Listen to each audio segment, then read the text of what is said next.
Welcome back to the Hokkaiden Gaijin. My name is Andrew Tormenti, and this is about my life in Japan. When it comes to living in another country, the one thing I seem to get the question for that a lot of my friends back home ask is, how was the food? And yeah, that's a very important thing to ask. Food in Japan was amazing, and I can't stress about how much it was amazing. From many fresh ingredients to the amazing delicacies I had in each of the different prefectures, it was a wonderful thing that I got to experience. But there are 10 in particular foods that I have come to enjoy and cherish. And yes, it's a top 10s list. Today I'm going to be talking about my top 10 favorite dishes that I had in Japan. Now, I'm going to stress, this is my top 10s list. This isn't a definitive list if you go to Japan that, oh, these are the 10 best foods ever.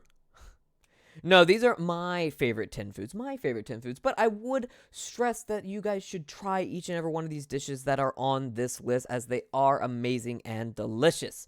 Well, without further ado, let's get into my top 10 food from Japan. Now, number 10 on this list is actually something that might come as a shock to most people, and it's miso ramen. Now, this is also the only ramen item that's on the list, because something you need to know about me is I like ramen, but I'm really picky on when to have it. Yeah, I tend to only crave it when it comes to the winter seasons, because I like it when it's like nice and hot on a nice cold day, and I do know there are cold ramen, which I do also like, but no, I definitely prefer the hot ramen on a nice cold winter day, and it is something that is, very iffy for me left and right. But, 8 months a year for Sapporo and it's winter, yeah, I did like to have ramen every now and then. And miso ramen in particular, because miso ramen is the type of broth that they primarily use in Hokkaido. In the different regions in Japan, they use different types of broth, whether it be pork or even miso-based like here in Hokkaido. And maybe I'm just biased because of where I've lived for most of my time in Japan, but miso ramen is the way to go, especially if you add a little butter and corn to it. Next up on this list is because I had an addiction to a restaurant called Coco's Curry, and it is none other than Japanese curry. Japanese curry is actually so much different from Indian curry. With Indian curry, you kind of have your curry in different bowls and you scoop the naan, or maybe sometimes you have the keema curry, which is specifically for on rice.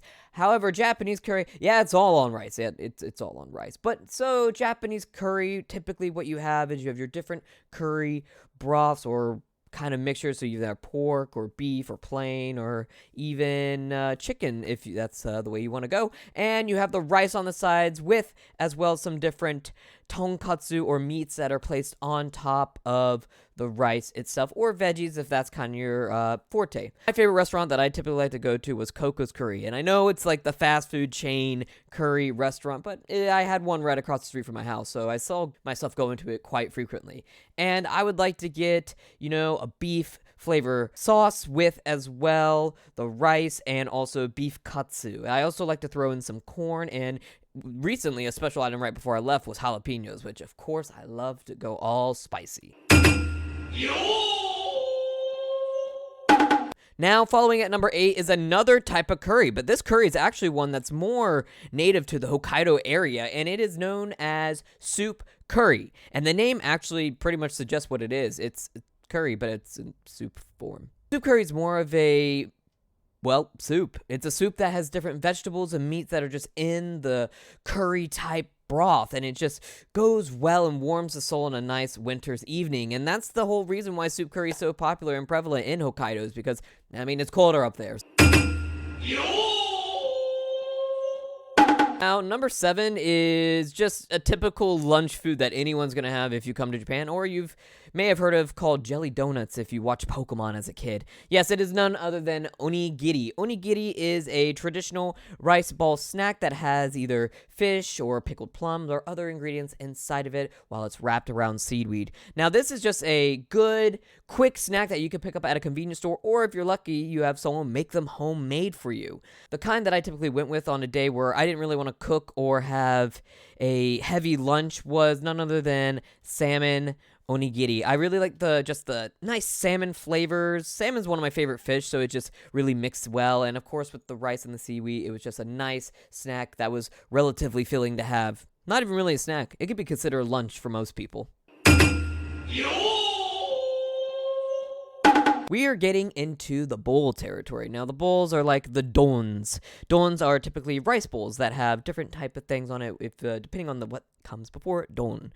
For example, gyudon. So gyudon is meat bowl. It's just a bunch of meat in a bowl. Yeah. They also have some onions as well as some different sauces that are thrown in that just, you just eat a bunch of meat. Eat a bunch of meat and rice, and that's it. It's pretty simple, but so delicious. I'd even throw in some veggies for some extra flavor and crunch. Moving on to the top 5 now.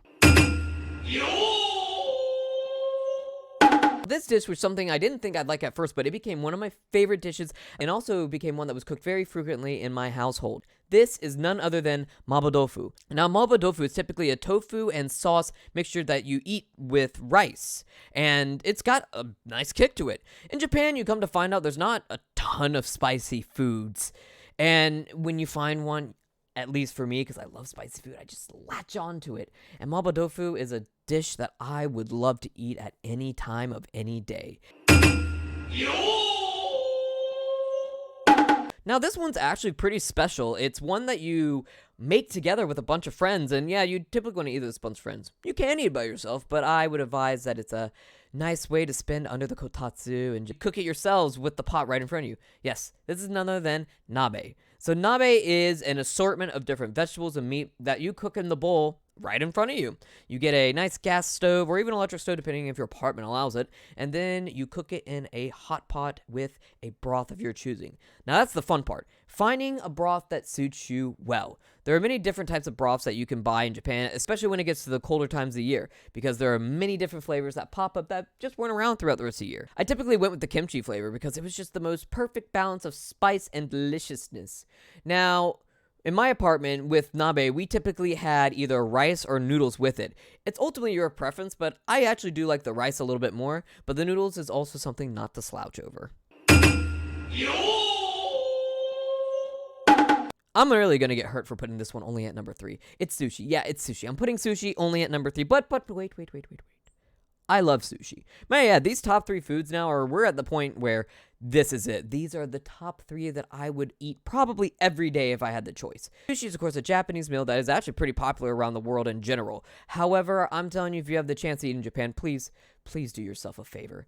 But, however, I'm going to go ahead and tell you my top 3 sushi that I typically like to eat, and that is ika, which is squid, salmon, and none other than shrimp tempura, which is fried shrimp. Now, these 3 sushi are the staples that I would get every time I go to a sushi restaurant, and I know what you're thinking. Oh, sushi's very expensive. How could you eat it every... Well, my friends, you could just simply go to a kaiten sushi restaurant, which is otherwise known as the merry-go-round sushi. I like to call it the Shinkansen sushi because you get to have the nice little train fly by with your order. But yeah, sushi is only number 3, so what possibly could top sushi? So this one's kind of cheating, because it's kind of a meal of whole. Though I guess I kind of did that with nabe as well. It is called yakiniku. So yakiniku is pretty much you grill meat in front of yourself. It's pretty much nabe, but with meat and rice. But my goodness, the sauces that you get to dip your meat in, as well as just the many vegetables you can also grill alongside of it, is something that I just... I miss yakiniku so much. That is something I could do every day, and you can get a grill for your house, but prepare to have it really smoky. But I would love to go to yakiniku at any time someone offered it. It can get pricey, but typically you just do nomi hodai or tabe hodai, which is all you can eat and all you can drink. And oh my goodness, it's so amazing! Yeah, yakiniku, I was really tempted to put as my number 1, but the real number 1 has a special place in my heart. My number 1 on this list is probably not going to be something that's on a lot of my friends or family or just people I know's number 1 list. And that's because it's Katsudon. Katsudon.